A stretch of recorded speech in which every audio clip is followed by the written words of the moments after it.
Bom, agora nós vamos ver a questão indígena, né, no processo do Brasil imperial. Bom, além da questão do negro no Brasil, nós temos o indígena, que foi também perseguido, que foi também explorado, que foi retirado muitos de seus direitos, que foi obrigado a se... como que eu vou falar a palavra? Fugiu a palavra. Foi obrigado-se a adaptar, essa é a palavra, adaptar a cultura, né, de outros povos. Bom, os indígenas, eles habitavam as suas terras de origem, né, as suas terras conquistadas, que eram deles antes dos portugueses chegarem, né? A princípio, quem morava aqui era eles, certo? Mas, né, como nós sabemos que os portugueses não deixam fácil para ninguém, né, aconteceu também uma forma, né, de prejudicial aos indígenas, que nós vamos ver aí na página 50, no primeiro parágrafo, que diz: o povoamento do interior do Brasil, o estabelecimento de lavouras como a do café e o crescimento da pecuária geraram a necessidade de mais terras. Essas, muitas vezes ocupadas por grupos indígenas, deveriam ser tomadas e disponibilizadas para o progresso. Dessa forma, os indígenas foram destinados a aldeamentos em terras devolutas, ou se integraram como trabalhadores para os proprietários de terras. Bom, aqui a gente já começa a ver uma forma de exploração dos indígenas, né? Essas terras devolutas era como forma de: você pode ficar na terra, mas você tem que trabalhar para mim, certo?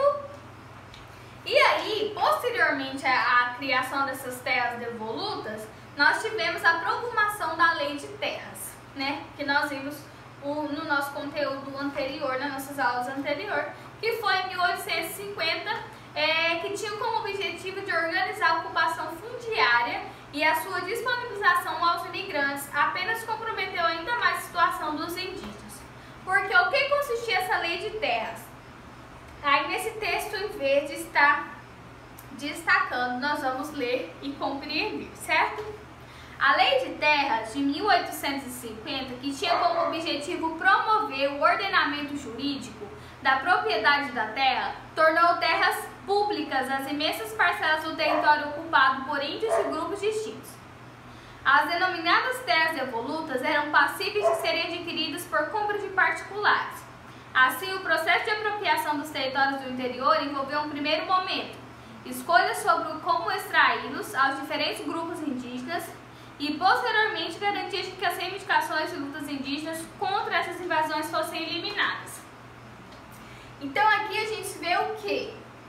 Que a Lei de Terras só dificultava adquirir a terra, certo? O indígena, além de ter as terras devolutas que ele tinha que trabalhar para o dono da terra para poder ficar na terra, agora criou uma lei que dificultava ainda mais a sua, né, aquisição. Então, o indígena também é uma questão a ser estudada no Brasil imperial. Não só os negros, mas também eles tiveram, né, seus direitos retirados. Também teve seus movimentos de luta, seus movimentos de resistência. Tanto é que também existe até hoje, como os movimentos negros, existem também os movimentos indígenas, que eles também lutam por suas divisões de terras, eles também lutam por suas terras, por seus direitos, certo? Outra questão também é a questão religiosa. Bom, a outra questão, nós temos a questão religiosa. Bom, como que era a religião no Brasil imperial? Nós temos como religião oficial a Igreja Católica, né? A religião católica, o cristianismo em si. Bom, mas aí na página 51, no segundo parágrafo, diz assim: de acordo com a Constituição do Império do Brasil, outorgada em 1824, a religião oficial era o catolicismo, o que garantia alguns privilégios à Igreja Católica no Brasil. Essa aliança entre o Estado brasileiro e a Igreja Católica era chamada de padroato. Bom, nós vimos no primeiro reinado que foi, né, fundado a Guarda Nacional, que foi a primeira instituição, né, militar que tinha como objetivo ordenar, prezar pela ordem da sociedade. Né? Posteriormente, Paraguai, já no segundo reinado, foi formado, né, o Exército Brasileiro para lutar na guerra.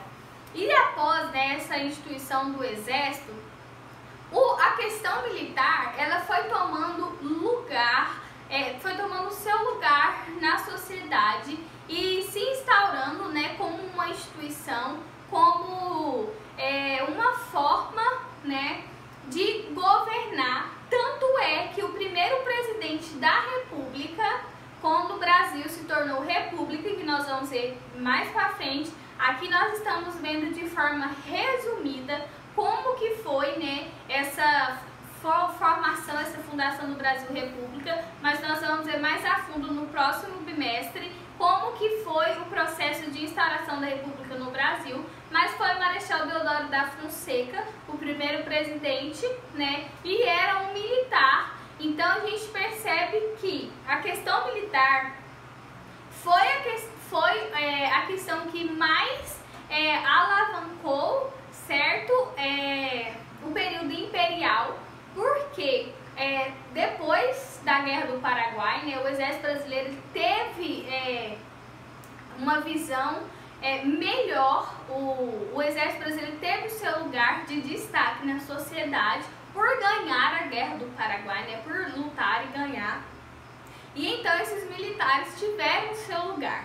Então a partir daí a gente começa a ver que nós temos desde um período imperial, né, na verdade o Brasil colônia não tinha nada, né, que determinava ali uma ordem social, uma segurança social, né? Nós tínhamos uma sociedade minoritária, nós tínhamos uma sociedade mais reduzida, né?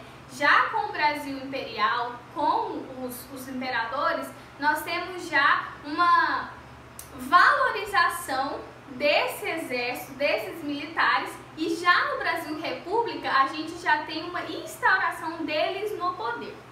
Então nós vemos que o imperador teve o seu período, né, que foi o período do Brasil Império, e agora nós vamos ver um novo Brasil, que é o Brasil República. Então essa foi a nossa aula de hoje. Qualquer dúvida que vocês tiverem sobre o conteúdo, podem me mandar, tá bom? Um beijo e até a nossa próxima aula de História.